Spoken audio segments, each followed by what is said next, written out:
Hello friends, স্বাগত জানাই সবাইকে বিজয় কুকিং অ্যান্ড ফুড স্টেশনে। ফ্রেন্ডস, আজ বানাবো মর্নিং হেলদি টেস্টি ব্রেকফাস্ট, যেটা খেলে পেটটাও ভরবে এবং স্বাদও এবং ডায়েটের জন্য খুবই ভালো। তার জন্য আমি পরিমাণ মতন চিড়া ধুয়ে একটা ঝুড়িতে জল ঝারিয়ে নিলাম, সঙ্গে কয়েকটা কিশমিশও ভিজিয়ে রাখলাম।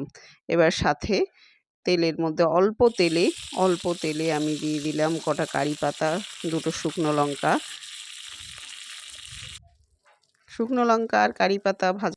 ফ্রেন্ডস, শুকনো লঙ্কা এবং কারি পাতা সঙ্গে খুব ভালো করে ভেজে নিলাম। ভেজে একই সঙ্গে কুচিয়ে রাখা কিউব করে রাখা গাজর, ছোট ছোট করে গাজরগুলোকে নিয়ে নিয়েছি পাতলা পাতলা করে। সম্পূর্ণ গাজরগুলো একসঙ্গে ভেজে নেব। গাজরগুলোকে ভাজা হয়ে গেলে একটু সামান্য হালকা ভাজা করে নিয়ে তারপরে একই সঙ্গে দিয়ে দেব আমি পরিমাণ মতন সরিষা নিয়ে নিলাম, কালো সর্ষেগুলো একসঙ্গে একটু ফোড়ন দিয়ে নিলাম।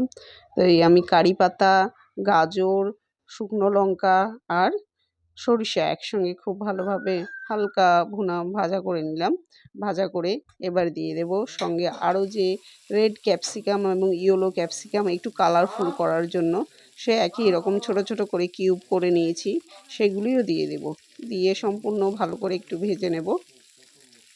চিড়ের পোয়া কিন্তু ফ্রেন্ডস খেতেও যেমন টেস্টি এবং পেটটা ভরে এবং হেলদিও, স্বাস্থ্যের জন্য খুবই ভালো। সকালে মর্নিং এরকম ব্রেকফাস্ট খুবই ভালো লাগে। তো আমি ঝরঝরে করে রাখা চিড়েগুলোকেও একই সঙ্গে আর একটু নেড়ে নেব। দেখো ফ্রেন্ডস, এখনই কত সুন্দর কালারফুল লাগছে, রেড, ইয়েলো আর অরেঞ্জ সব কালারগুলো একসঙ্গে। আর চিড়ে তো সাদা কালার, তো আরেকটু কালারটা আমি বাড়ানোর জন্য একটু ফুড কালার হাফ চামচ দিয়ে দিলাম এবং উপর দিয়ে অল্প একটুখানি জল আমি পরিমাণ মতন ছিটে দিলাম যাতে সেদ্ধ হয়ে যায়। দিয়ে যেহেতু অল্প তেল আমি ব্যবহার করছি না, তো ওই অল্প তেলে অল্প একটুখানি জল দিয়ে আরেকটু ভালো করে নাড়াচাড়া করতেই দেখো কি সুন্দর ঝরঝরা। এবার লাস্টে দিয়ে দেবো পরিমাণ মতন যে করে রেখেছি ভাজা বাদাম হিসেবে আমি এখানে চীনা বাদামই ব্যবহার করেছি। আপনারা চাইলে কাজু বাদাম অবশ্যই দিতে পারেন।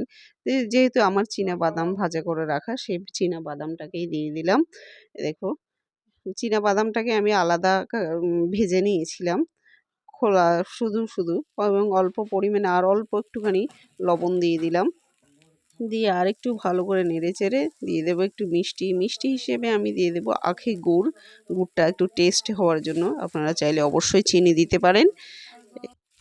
গুড়টা আরেকটু পরিমাণে দিয়ে দেব যাতে টেস্টটা আর একটু খুবই টেস্টফুল হয়। একবার বানিয়ে দেখবেন।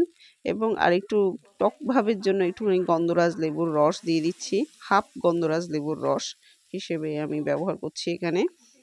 লেবুর রসটা দিতে এর ফ্লেভারটা এবং টেস্টটা দ্বিগুণ হবে।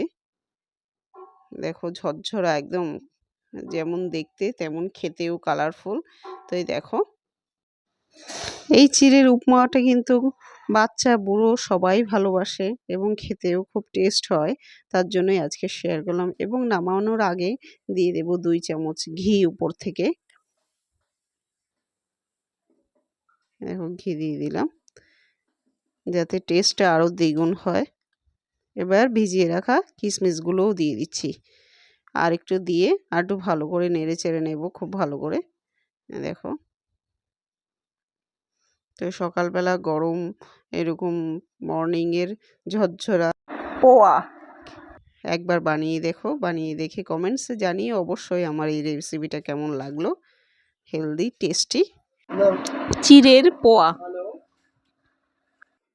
ব্রেকফাস্ট, চিড়ের পোয়া কমেন্টসে জানিও। আর যদি ভালো লাগে তবে সবাইকে শেয়ার করো এবং লাইক করতে ভুলো না। দেখা হচ্ছে নেক্সট কোনো ভিডিওতে। ততক্ষণে